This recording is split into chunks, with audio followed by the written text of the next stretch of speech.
আজকে আমরা স্পর্শক এবং অভিলম্বর কিছু অঙ্ক নিয়ে আলোচনা করব। তো এখানে ফার্স্ট কোশ্চেনে একটা কার্ভের ইকুয়েশন দেওয়া রয়েছে। ইকুয়েশনটা হচ্ছে 2x² - 3y² = হচ্ছে 6। বলছে এই কার্ভের ওপর যে সমস্ত পয়েন্টে ট্যানজেন্টের স্লোপ -1 সেই সব পয়েন্টগুলোর স্থানাঙ্ক নির্ণয় করতে বলেছে। মানে এই একটা কার্ভ রয়েছে, সেই কার্ভটা একটা স্পর্শক থাকবে। তো এই কার্ভটার উপরে যে সমস্ত পয়েন্টে স্পর্শকগুলোর স্লোপটা হচ্ছে, মানে প্রবণতাটা হচ্ছে -1, সেই পয়েন্টগুলো বার করতে বলেছে। তো আমরা কি করব, প্রথমে ইকুয়েশনটাকে ডেরিভেটিভ করব। এখানে দেওয়া ছিল 2x² - 3y² = 6। যদি বোথ সাইডে ডেরিভেটিভ করা যায় তাহলে কত হচ্ছে, ddx of 2x² মাইনাস দিয়ে হচ্ছে ddx of 3y² = হচ্ছে ddx of 6। বোথ সাইডে ডেরিভেটিভ করা হয়েছে। 2টা তো হচ্ছে কনস্ট্যান্ট, x² করলে কত হচ্ছে, x² করলে হচ্ছে 2x। এখানে 3টা হচ্ছে কনস্ট্যান্ট, y² করলে কত হবে 2y। dy dx হয়ে যাচ্ছে, 6 এর করলে কত হবে, এটা হয়ে যাচ্ছে 0। তাহলে এখানটা হচ্ছে 4x, এখানটা হচ্ছে 6y।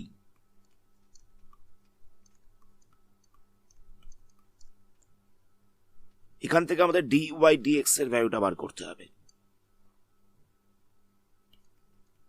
তাহলে -6y dy dx = হচ্ছে -4x। মাইনাস সাইনটা ক্যান্সেল হবে, তাহলে dy dx = হয়ে যাচ্ছে 4x/6y। 2 দিয়ে কাটলে এখানটা 2 হবে, এখানটা 3 হচ্ছে। তাহলে dy dx = কত পাওয়া যাচ্ছে,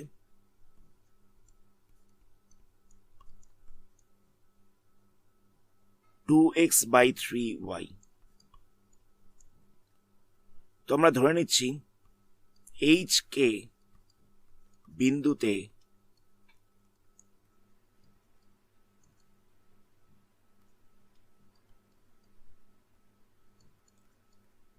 স্পর্শকের প্রবণতা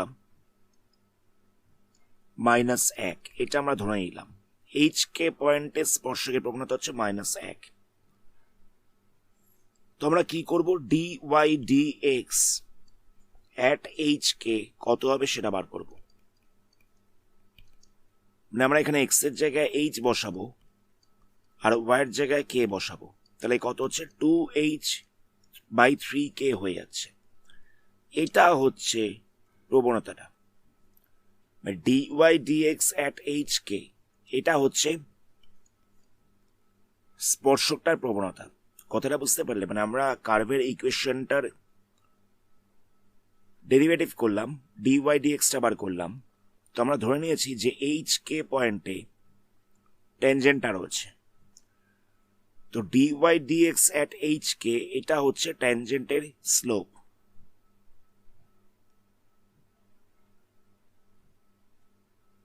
তাহলে বলা যেতে পারে যে এই 2h/3k = হচ্ছে -1। এই স্লোপটা তো দেওয়ার হচ্ছে -1, তাহলে এটা = -1 লিখে দিতে পারি। তাহলে 2h = কত হবে, -3k হয়ে যাচ্ছে। নেক্সট আমরা 3k কে আমরা সাইড চেঞ্জ করছি, তাহলে কত হবে, 2h + 3k = হচ্ছে 0। এটা হচ্ছে 1 নাম্বার ইকুয়েশন। আবার দেখো এই HK পয়েন্টটা তো কার্ভের উপরেই রয়েছে। ধরে নেওয়া যাক একটা কার্ভ রয়েছে, কার্ভটা হচ্ছে কিছুটা এরকম দেখতে। তো কার্ভের ওপরে HK পয়েন্টে একটা ট্যানজেন্ট রয়েছে, একটা স্পর্শক রয়েছে। তো HK পয়েন্টটা তো কার্ভের ওপরেই অবস্থিত থাকবে। তাহলে বলা যেতে পারে যে HK পয়েন্টটা এই কার্ভের ওপরে অবস্থিত রয়েছে। আচ্ছা, আমি কিন্তু তোমাদের বোঝাবার জন্য ছবিটা এঁকেছিলাম, এই কার্ভের ছবি কিন্তু ওটা নয়। তাহলে আমরা কি করব, এই কার্ভে HK পয়েন্টটাকে বসিয়ে দেবো। কার্ভের ইকুয়েশনটা কত ছিল, 2x² - 3y² = হচ্ছে 6। এটা ছিল কার্ভের ইকুয়েশন। তো কার্ভের ওপরে যেহেতু HK পয়েন্টটা রয়েছে, তাহলে আমরা x এর জায়গায় h বসাতে পারি আর y এর জায়গায় k বসাতে পারি। কথাটা বুঝতে পারলে? এই কার্ভের ওপরে অবস্থিত রয়েছে এইচ কে বিন্দুটা, এটা লিখে দেবে। এই পরাবৃত্তের ওপরে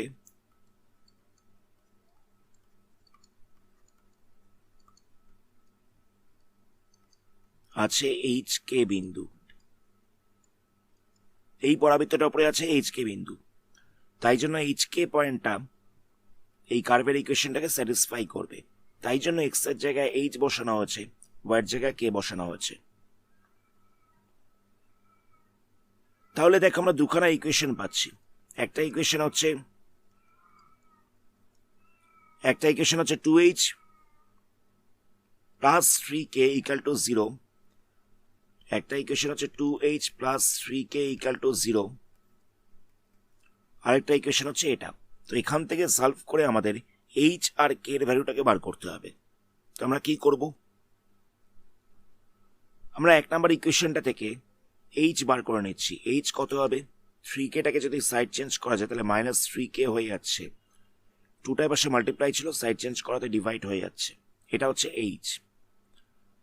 এটাকে আমরা 2 নাম্বার ইকুয়েশনে বসাবো। এইচ এর এই ভ্যালুটাকে আমরা 2 নাম্বার ইকুয়েশনে বসাবো।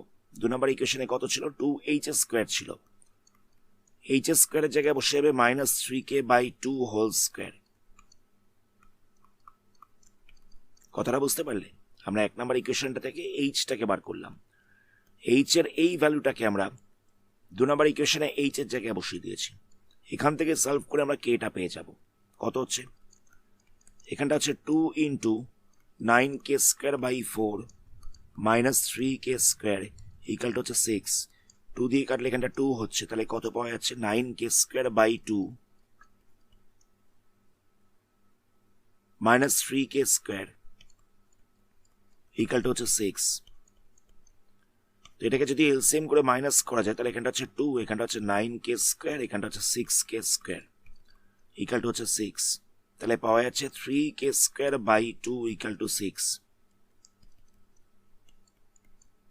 তাহলে k² ইকুয়াল টু কত হচ্ছে? 6 × 2/3, 3 দিয়ে কাটলে এখানটা 2 পড়ে থাকবে, তাহলে k ইকুয়াল টু হচ্ছে √2 × 2, তাহলে পাওয়া যাচ্ছে 2। আচ্ছা, এখানে যেহেতু আমরা √ওভার করেছি তাই জন্য আমরা একটা প্লাস মাইনাস সাইন দেব, একবার প্লাস মাইনাস সাইন দেব। তো আমরা কি করব? এইচ ইকুয়াল টু কত পেয়েছিলাম? এইচ ইকুয়াল টু পেয়েছিলাম -3k/2, এইচ ইকুয়াল টু পাওয়া গেছিল -3k/2। তো এখানে আমরা একবার কে এর জায়গায় -2 বসিয়ে দেবো, কে এর জায়গায় -2 বসাচ্ছি, তাহলে এইচ কত হচ্ছে? -3 × -2/2, এখান থেকে 2টা ক্যান্সেল হচ্ছে, তাহলে হয়ে যাচ্ছে +3। এটা হচ্ছে এইচ এর ভ্যালু। আবার একবার কে ইকুয়াল টু আমরা +2 বসাবো, তাহলে কত হচ্ছে? এইচ ইকুয়াল টু হয়ে যাচ্ছে -3, কে এর জায়গায় বসবে +2/2, তাহলে পাওয়া যাচ্ছে -3। তাহলে আমরা কি দেখলাম? কে ইকুয়াল টু -2 বসানোতে এইচ ইকুয়াল টু পাওয়া গেছে +3, আর কে ইকুয়াল টু +2 বসানোতে এইচ ইকুয়াল টু পাওয়া গেছে -3। তাহলে এইচ কে পয়েন্টটা কত হতে পারে? এইচ কে পয়েন্টটা হতে পারে 3, -2, অথবা হতে পারে -3, +2, -3, +2। এই দুটো হচ্ছে আনসার।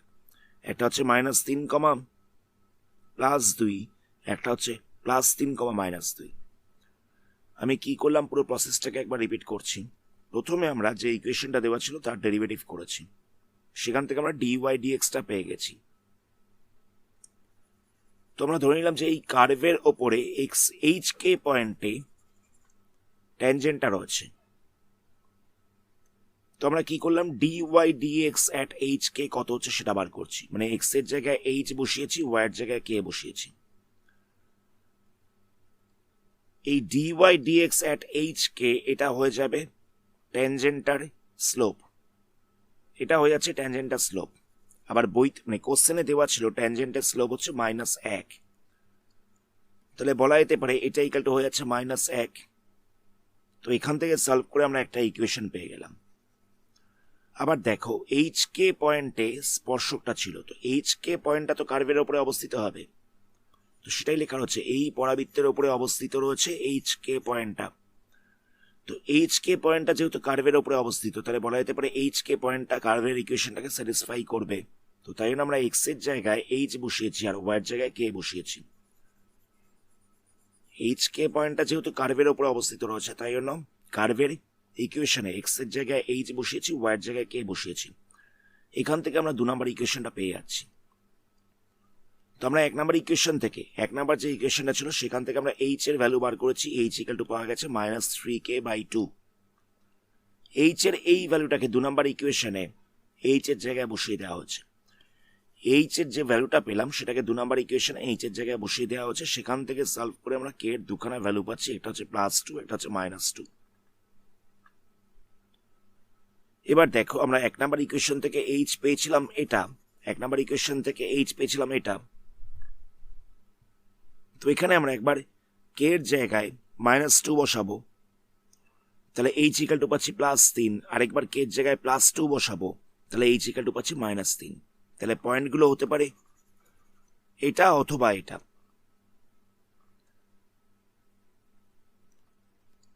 মানে ইকুয়েশনটাকে যে এখান থেকে সলভ করা হয়েছে, এখান থেকে যে এত অব্দি ইকুয়েশনটাকে সলভ করা হয়েছে, এটা হচ্ছে মেথড অফ সাবস্টিটিউশন।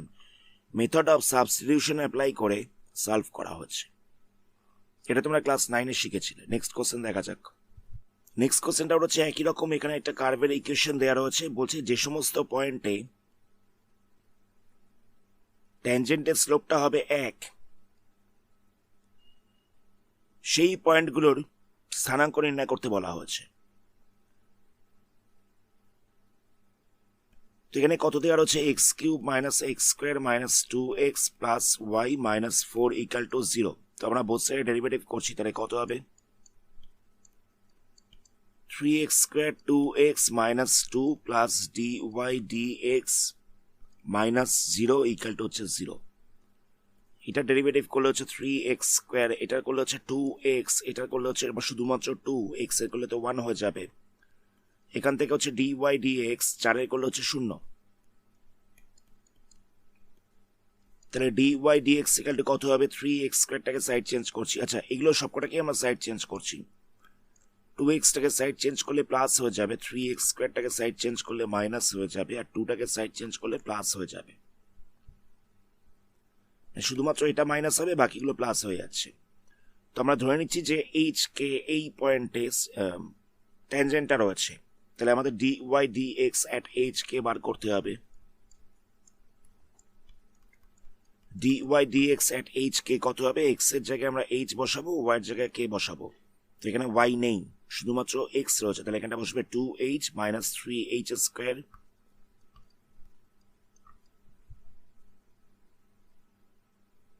+2। y নেই বলে কোনো জায়গায় কে বসেনি। তো এই ট্যানজেন্টটার স্লোপ দেওয়া রয়েছে 1।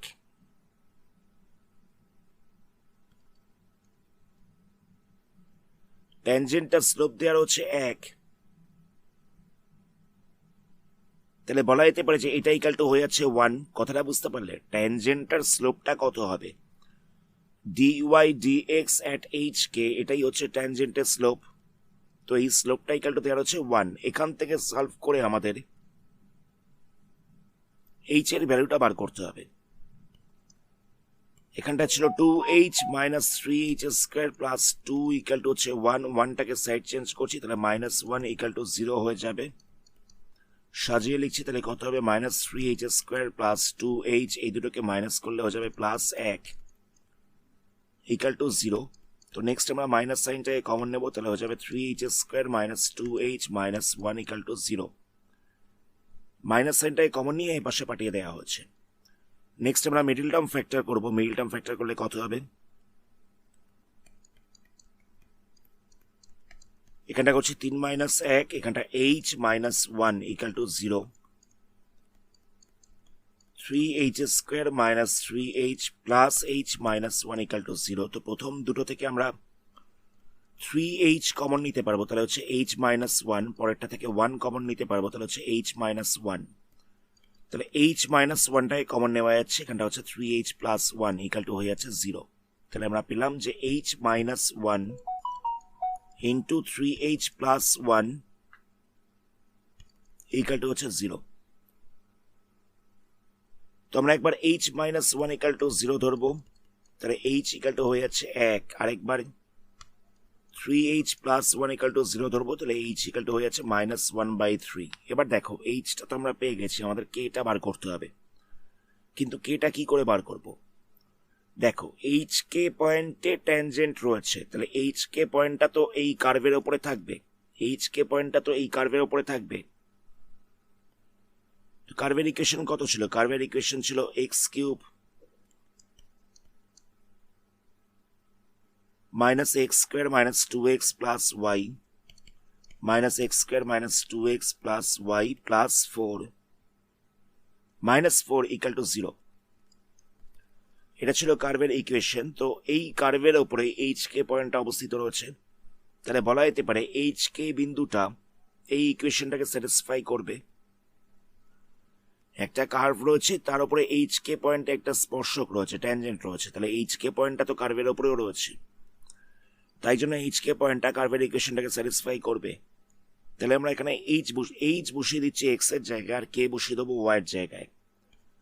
তাহলে কত হবে? এইচ এর cube -h² - 2h plus k -4 equal to 0। তো এখানে আমরা একবার h ইকাল টু 1 বসিয়ে দেবো, একবার h ইকাল টু 1 বসাবো, তাহলে কত হচ্ছে? এখানটা হয়ে যাচ্ছে 1 এর cube -1² -2 into 1 plus k -4 equal to 0। আমরা h ইকাল টু 1 বসিয়েছি, তাহলে 1 এর কিউব করলে হচ্ছে 1, 1 মাইনাস 1, তাহলে এটা তো ক্যান্সেল হয়ে যাচ্ছে, এই দুটো ক্যান্সেল হয়ে যাচ্ছে, তাহলে এখানটা কত পাওয়া যাবে?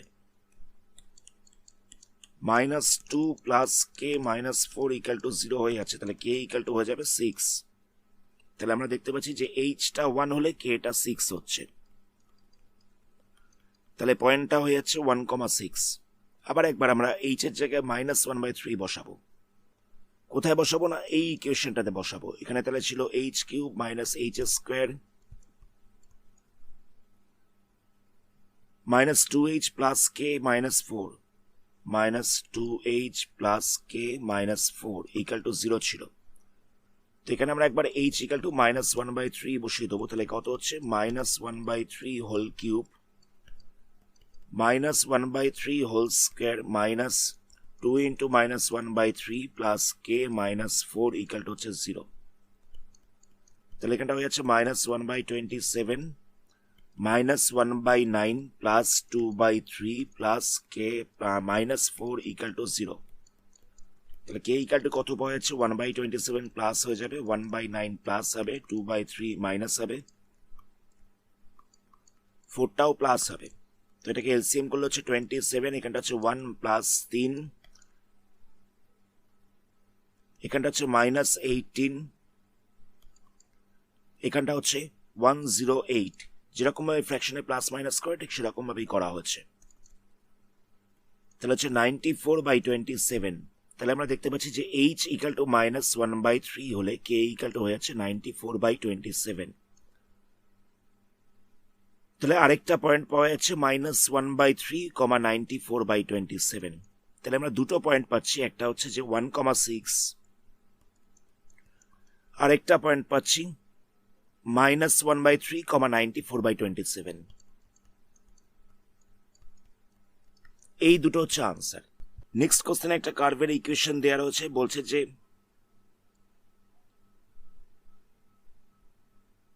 কোন পয়েন্টে এই কার্ভটার অভিলম্বের স্লোপটা হবে 8। এটা আমাদের জিজ্ঞেস করা হয়েছে। এই কার্ভটার কোন পয়েন্টে অভিলম্বের স্লোপ হবে 8। অভিলম্ব বলতে কি বোঝায়? ধরে নেওয়া যাক একটা কার্ভ রয়েছে, এই হচ্ছে ট্যানজেন্ট, আর অভিলম্বটা থাকে এরকম ভাবে, অভিলম্বটা থাকে এরকম ভাবে, এটা হচ্ছে অভিলম্ব, এটাকে বলা হচ্ছে নর্মাল। তো আমরা কি করব? আমরা প্রথমে dy/dx বার করছি। তাহলে কত হবে? এটা হয়ে যাচ্ছে 2y dy/dx, এখানটা হচ্ছে 4 dy/dx প্লাস 0 ইকুয়াল টু হচ্ছে 1। বোথ সাইডে ডেরিভেটিভ করা হচ্ছে এক্স এর রেসপেক্টে। তাহলে এখানটা হচ্ছে 6y dy dx, এখানটা হচ্ছে 4dy dx ইকুয়াল টু হচ্ছে 1। তাহলে dy dx কত পাবো? এটা হচ্ছে 6y প্লাস 4 ইকুয়াল টু 1। তাহলে dy dx ইকুয়াল টু হয়ে যাবে 1/6y প্লাস 4। এটাকে সাইড চেঞ্জ করলাম, তাই ডিভাইড হয়ে গেছে। আমরা ধরে নিচ্ছি যে HK পয়েন্টে নর্মালটা রয়েছে। তাহলে নর্মালটার স্লোপ কত হবে? অবিলম্বের প্রবণতা হয়ে যাবে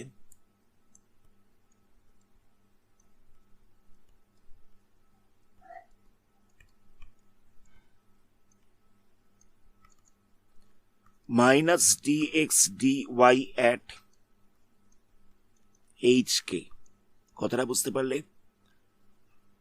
স্পর্শকের প্রবণতা আমরা দেখেছিলাম যে dy dx at HK, এটা ছিল স্পর্শকের প্রবণতা। আর অবিলম্বের প্রবণতা কত হবে? অবিলম্বের প্রবণতা হচ্ছে minus dx dy at HK। তো dx dy কত হচ্ছে? আমরা dy dx টা পেয়েছিলাম, আমাদের dx dy বার করতে হবে। আমরা এখানে dy dx পেয়েছিলাম, dx dy তাহলে কত হবে? এটা উল্টে যাবে, এখানটা হয়ে যাবে 6y প্লাস 4। দেখো dy dx টা কত ছিল? এটা হয়ে যাবে 1/6y প্লাস 4, 1/6y প্লাস 4। আর dx dy কি হবে? এটা উল্টে যাবে, সেটাই করা হচ্ছে। তাহলে মাইনাস dx dy কত হবে? এখানটা একটা মাইনাস সাইন বসবে, তাহলে মাইনাস dx dy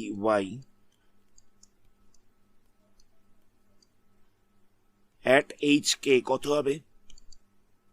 আমরা x এর জায়গায় h বসাবো, y এর জায়গায় k বসাবো। তাহলে এখানটা হচ্ছে মাইনাস 6k প্লাস 4।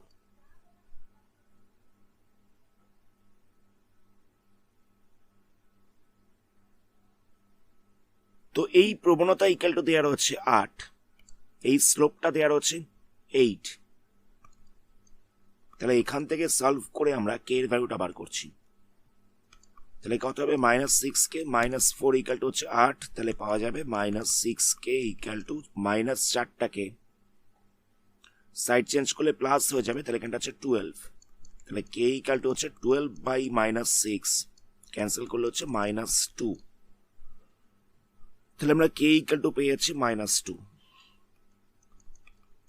এটা হলো k এর ভ্যালু। এবার দেখো HK পয়েন্টটা তো এই কার্ভের উপরে রয়েছে, HK পয়েন্টটা এই কার্ভের উপরে রয়েছে। দেখো একটা কার্ভ রয়েছে, কার্ভটার উপরে একটা নর্মাল রয়েছে, HK পয়েন্টে নর্মালটা রয়েছে। তো HK পয়েন্টটা তো কার্ভের উপরেই থাকবে, তা না হলে নর্মালটা থাকবে কি করে? তাহলে আমরা কি করব? 3y square plus 4y plus 2 equal to x, 3y square plus 4y plus 2 equal to x। এখানে আমরা y এর জায়গায় k বসাচ্ছি, x এর জায়গায় h বসাচ্ছি, মানে HK পয়েন্টটাকে এর উপরে বসাচ্ছি। কেন না? এই কার্ভের উপরে HK পয়েন্টটা রয়েছে, তাই HK পয়েন্টটা কার্ভটাকে স্যাটিসফাই করবে। তাহলে এখানটা হয়ে যাচ্ছে 3k square plus 4k plus 2 equal to হচ্ছে h। x এর জায়গায় h, y এর জায়গায় k বসিয়েছি। এবার দেখো k ইকুয়াল টু কত পাওয়া গেছিল? -2 পাওয়া গেছিল। তো আমরা এখানে -2 বসিয়ে k এর জায়গায়, সেখান থেকে আমরা h-টাকে বার করবো। তাহলে কত হচ্ছে? 3 × -2 তার স্কোয়ার, 4 × -2 প্লাস 2 ইকুয়াল টু হচ্ছে h। আমরা k এর জায়গায় -2 বসিয়েছি, তাহলে কত হবে? এখানটা হচ্ছে 12, এখানটা হচ্ছে -8 প্লাস 2 ইকুয়াল টু হচ্ছে h। তাহলে এই দুটোকে মাইনাস করলে কত হচ্ছে? এখান থেকে পাওয়া যাচ্ছে 4 প্লাস 2 করলে হয়ে যাচ্ছে 6। তাহলে h ইকুয়াল টু আমরা পাচ্ছি 6। কেটা তো প্রথমেই পাওয়া গেছিল, কেটা পাওয়া গেছিল -2। তাহলে HK পয়েন্টটা কত হবে? এটা হয়ে যাবে 6, -2। এটা হচ্ছে আনসার।